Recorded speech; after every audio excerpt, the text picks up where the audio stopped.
Hello everyone, বৃহস্পতিবার তোজোর cricket মাঠে খেলা থাকে। তাই সেদিন ঠিক করলাম যে আমরা আমার বাপের বাড়িতে যাব আর ওকে স্কুলে দিয়ে বিকালবেলায় ওকে ওখান থেকে মাঠে নিয়ে যাব। আর এদিনকে বাবার আর ভাইয়েরও দোকান বন্ধ থাকে, তাই ভাই ঠিক করেছে আজকে আমাদের রান্না করে খাওয়াবে।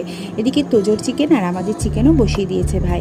আর আমি ভাইয়ের সাথে একটু খুনসুটি করছিলাম, বলছিলাম যে দেখো আমাদের রাঁধুনি চলে এসছে, আজকে আমাদের রাঁধুনি হচ্ছে আমার ভাই। এইভাবে আমরা তিন ভাই বোন সবসময় খুনসুটি করতেই থাকি। ছোটোবেলায় ভাইকে আমি রান্না করে খাইয়েছি, আর এখন ভাই বড় হয়ে আমাদের রান্না করে খাওয়াচ্ছে। খুব রান্নাটা হঠাৎ করে সুন্দর শিখে গেছে। যাই হোক, আজকে আমাদেরকে রান্না করে খাওয়াচ্ছে, তাই আমরা বসে আছি আর মা সমস্ত কিছু গুছিয়ে দিয়েছে। তো এদিকে ও দেখো চিকেনটা করে নিচ্ছিল, আর তারপরে ফ্রাইড রাইসটাও করেছিল। দুপুরের মেনুতে ছিল ফ্রাইড রাইস আর চিকেন কষা। তো দেখো, ফ্রাইড রাইস করার সময় আমি আর ভিডিও করিনি। এই যে আমাদের মেনু।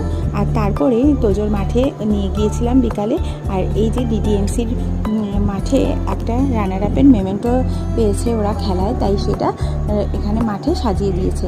আর আমরা সব গার্জিয়ানরা মিলে একটু হাসি ঠাট্টা করছিলাম। তোজো মেমেন্টোটা নিয়ে একটু ভিডিও করে নিয়েছিল, ফটো তুলে নিয়েছিল।